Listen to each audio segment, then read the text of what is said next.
عمر جامع فارح oo kamid ah xildhibaanada golaha wakiilada Soomaaliland kana mid ah xildhibaanada laga soo doortay gobolka Sanaag gaar ahaan degmada Ciilaf Weyn oo ah meelihii khudbadda madaxweynaha Soomaaliland ay sida tooska u taabanaysay haday noqoto nabadda Ciilaf Weyn iyo sidoo kale arrimaha qaramaynta xildhibaanku waxa uu kamid yahay mid kamid ah beelaha arrimaha nabadeynta uga socdaan degmada Ciilaf Weyn gobolka Sanaag oo muddo riiqdeedu ay taagneed mudane xildhibaan bal khudbadda madaxweynaha ku saabsan arrimaha nabadeynta iyo qaramaynta ciidamada sida warkiisii runtii maanta madaxweynuhu khudbad caqiibo leh ayuu ka jeediyey labada gole qaranka iyo dadweynaha reer Soomaaliland wuu la hadlay beesha caalamkana fariinta waa u gudbiyey guulo fara badan ayaa la soo hooyay muddada 3 bilood ahayd ee xukuumaddu jirtay waxaan aad ugu faraxsanahay meesha aynu ka soo noqonay aad bay u fogeyd hubkiiba shacabka gacantiisa galay waxa la samaystay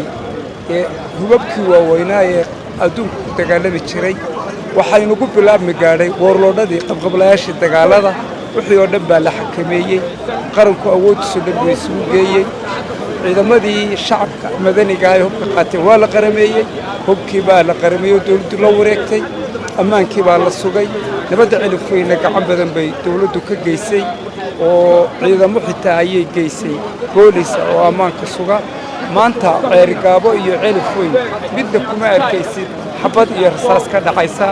dadkii iska soo horjeedana waa la qarameeyey hubkiina waa laga xereeyey iyagiina tababar baa loo furay marka faa'iidooyin badan bay leeyihiin dhinac xuduudii ciidanka qaranka kordhiyeen dhinacna ammaan baa la kala helayaa dadku waa laga dhigay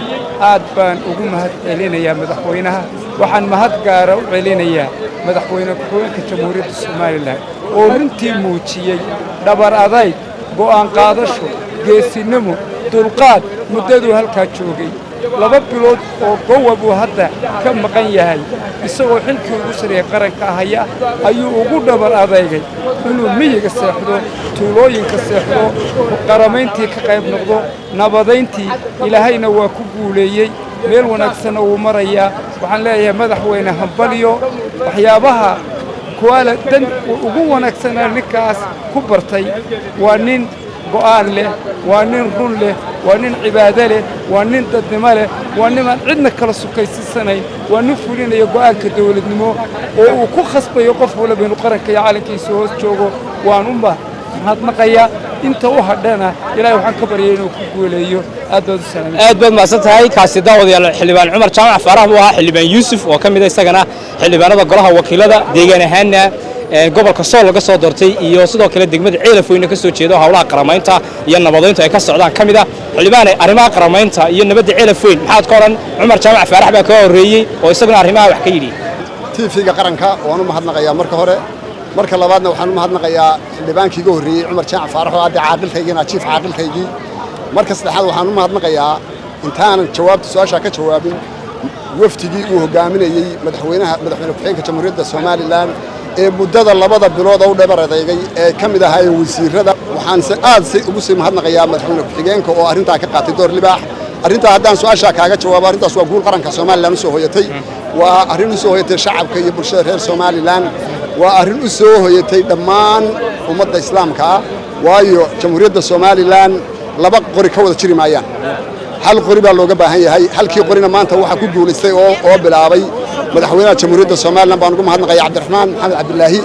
oo ballan qaaday inuu qarameeyo ciidamadii uu ka masuugay madaxweynihii hore Jamhuuriyadda Soomaaliland Muuse Biixi Cabdi oo ku dhiiraday muddadii 3 bilood ahayd oo xukunka hayay inuu qarameeyo ciidankii madaniga ahaa waayo waad ogtahay dhibaatada ay leedahay nin qori sita sidii qoriga looga qaadi lahaa dhibaatada ilaahay waad ogtahay nin qori sita sidii qoriga looga qaadi lahaa hawshada waad ogtahay aad iyo aad waxaan ugu mahadnaqayaa TV-ga qaranka dhammaan shacabka reer Soomaaliland ee ka qayb qaatay qaramayntii ciidamada ma aha wax iisi ah in qori laga dhigo ciidan marka aad iyo aad baan ku mahadnaqayaa TV-ga qaranka xildhibaan Xuseen oo kamid ah xildhibaanada golaha wakiilada Soomaaliland baa haatan la jooga mudane xildhibaan khudbad sanadeedkii dastuuriga madaxweynaha soo dhamaatay arrimaha ka hadlay madaxweynaha arrimaha qaramaynta iyo nabadgelyada Ciilaf Weyn baa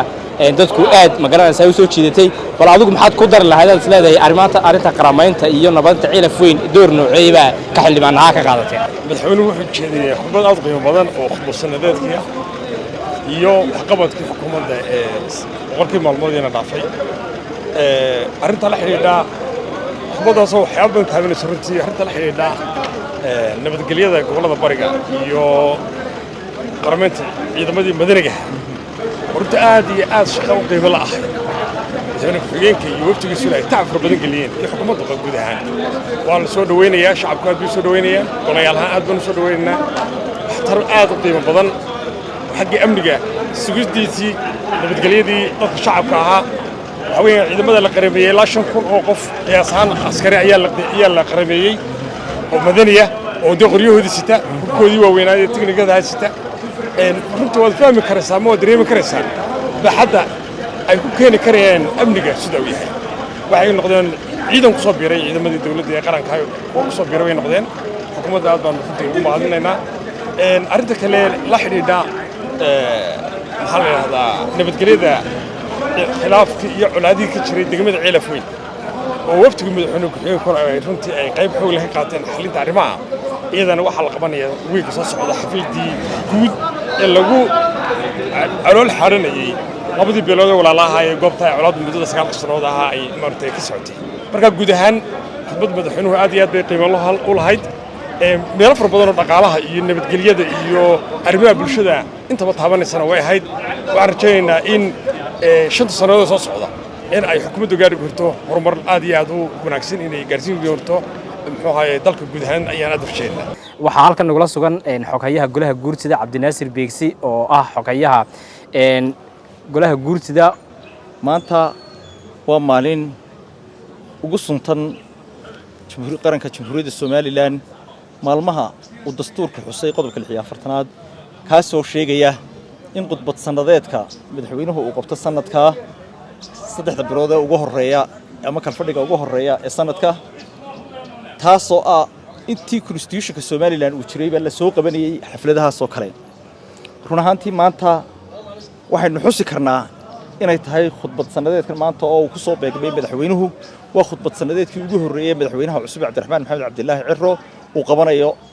sanadkan oo khudbadiisii ugu horeysay runtii nasiib uu yeeshay Cabdiraxmaan Maxamed Cabdilaahi Cirro oo taariikhda ayuu suntay waa shakhsi iskaga dab qaaday ama marayba dhammaan golayaasha dalka run ahaantii waxaynu oran karnaa wuxuu ka soo bilaabay oo nanu isku barnay 20 sanadood ka hor wuxuu noqday gudoomiyaha golaha wakiilada nasiib wanaag markii uu sameeyay xisbiga wadani wuxuu noqday isla markaana xubin sharaf kamid ah golaha guurtida taasoo uu dastuurku jideeyay xubin sharafnimadiisa mar labaad dib wuxuu noqday haddana madaxweynaha Jamhuuriyadda Soomaaliland waxaynu oran karnaa waa shakhsiga kaliya ama xubinta kaliya ee iskaga dab qaaday 3 gol qaran golaha wakiilada golaha guurtida iyo golaha fulinta oo uu noqday chairmankii golaha fulinta waan soo dhaweynayaa xafladan oo ahaa qaban qaabiyihii ninka martida maanta loo yahay sida ogtihiin maanta oo kale khudbad sanadeedka waxa gudoomiyaha golaha guurtida kaas marti loo yahay xogayay baan ay diyaarinayay qaban qaabada xafladan maanta bilicda san ee quruxda badan waxaanu leenahay madaxweyne ku soo dhawow gacmo furan aad iyo aad buu mahadsan yahay kaasi daawadayaal waxa uu ahaa xogayaha golaha guurtida Soomaaliland Cabdinaasir Beegsi ibaan cagga oday waraabe oo kamid ah xildhibaanada golaha guurtida Soomaaliland baa barbarkayga taagan mudana xildhibaan khudbadii dastuuriga ahayd ee madaxweynaha dhageysigeedii hadda soo dhamaaday oo aad kamid ahayd mudanayaashii golaha ku sugnaa guurtida iyo fadhiga wada jirkaaba bal khudbadaasi sideed warkiisa khudbadaasi horta saako kale khudbadu mucaarid ma laha inta kale dib madaxweynuhu wax qoran buu akhriyo la soo eegay nimca la sheegana laba ilaa waa nusqaan madaxweynuhu khudbad wanaagsan oo qiimo badan buu jeediyey ilaahay inoo rumeeyaanu leenahay ilaahay ha inoo rumeeyo laba qodob ugu muhiimsanoo ka difaaca iyo nabadgelyada iyo laalista qodobka Soomaaliya hadalkeeda waa important ta kale waa important oo dadka barwaaqo u sheegay intaasoo milyan oo Jarmal intaasoo milyan oo beeraha inta barwaaqo intaasoo milyan oo xoolaha Allah inoo rumeeyo wuxuu baase ka dhinaa laba shay baa dawladda ka dhinaa labada shayna min walo kasto madaxweyne noqdo Soomaaliland uu gaas maraa auditkii laga shaqeeyay madax banaanaad bangiga dhexe labadaba midna laga ma hadlin dawladuna waxay isu bedelaan dawladda hore wixii ay qaban weyda ama ay qalluucisay in la toosiyo wixii ay qaban weydana dawladda dambe qabato isbeddelka kelmadda la yidhaahdo taa laakiin waddadii hore in la qabto maaha labadaa kelmadood dawladdu hadday ku darto waxay akhriday waddanku wuu horumaraya. السلام عليكم ورحمة الله وبركاته. خطبة مدحوينه رنتي لبضة كل شيء على تنكا خطبة آدوه فن تفكرين إن أول باية هيد حكتي ومدحوينه كسو تبيه خطبة ديسا خطبة آدو مهمة رنتي كتير يعطاك سوقاته خطبة هذا والخطب وحقبت كي كل بقول كعشو وحتى حقا مال صور ضعفي ومدحوينه واحد بدن كجهضي qodobada ugu muhiimsan waxa kamid ah adkeynta nabadda iyo qaramaynta ciidamada madaniga oo noqday ciidamo qaran taasoo si gaar ah ugu mudan yahay madaxweyne ku-xigeenka Jamhuuriyadda Soomaaliland iyo waftigii hogaaminayay oo laga soo bilaabo bishii Ramadaan bilowgeedii ama maalmo ka hor ilaa hadda ku hawlan qodobkaasi markaa aad u muhiim u yahay nabadeynta waxa weey ciidamada waxa kamid oo kale kulli adkeynta amniga iyo isku xidhka waxa weey bulshada Jamhuuriyadda Soomaaliland waxa kale oo kamid ah waxa weey qodobkii maalintii dhaweeytay golaha wakiiladu ku soo saareen go'aanka ee ahaa joojinta wadahadallada Soomaaliya iyo Somaliland taasoo madaxweynuhu iyo guddiga iyo golaha goriisa wasiiradu ay arbacadii qaraar ka soo saareen runtii khudbadda madaxweynuhu hal qodob iyo laba qodob lagu soo koobi karo madaxweynaha waxa leeyahay hambalyo iyo xukuumadda kulli muddaxileedkiisa intay jirtaan insha Allah سوى الله شقي دونا إن شاء الله قرب بارون نحي. سولو واحد خطبة مدحوينها سوى كيسة ما سوى كوبية. في قرنك خطبة مدحوين وخطبة قبل بهاد سلاوي بهاد سوري بهاد هذا قالوا شديي خطبة ما هو شديي هذه دوسر وين خطبة مدحوينها. xildhibaan askar oo ka mid ah xildhibaanada golaha deegaanka caasimadda Hargeysa kana mid ahaa mudanayaashii ku sugnaa hoolka khudbad sanadeedka dastuuriga ee madaxweynaha Soomaaliland ka jeedinayay golaha guurtida mudane xildhibaane sideed warkaysay khudbadda madaxweynaha Soomaaliland ee aad ka mid ahayd mudanayaashii ku sugnaa golaha deegaanka bal waxyaabo ka hadlay haday horumarka noqoto arinta nabadeynta qaramaynta ciidamada arrimaha dibadda dhaqaalaha horumarka waxbarashada beeraha sideed warkaysay. بسم الله الرحمن الرحيم وان سلام يا ورال أديك إيو تيفي قرنكا إيو كاميرامان كينبه هدان كلمة كيرا هذا مانتا خطبة سندات كا ومدحونا قرنكا جمهورية Somaliland وشيدي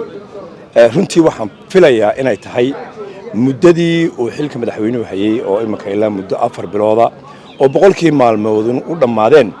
haddana wax qabadka uu muddada qabtay ama uu maanta ku soo bandhigay khudbad sanadeedkiisa waxaan filayaa inay ka qiimo badan tahay 12 bilood wax qabadkii la qaban lahaa koow arrinta ugu muhiimsan ee u baahan in la xuso oo mar walba carabka lagu hayana waxa weeyaan waynu ognahay dalkeena waxa ku hareeraysan cadow fara badan in aynu yeelano ciidan adag aad iyo aad bay muhiim u tahay waa dhab ciidamo madaniyeenu lahayn oo fara badan oo runtii iyaga laftoodu u diyaar ahaa inay dadkooda iyo dalkooda difaacaan laakiin waxa maanta guula in madaxweyne ku-xigeenka Jamhuuriyadda Somaliland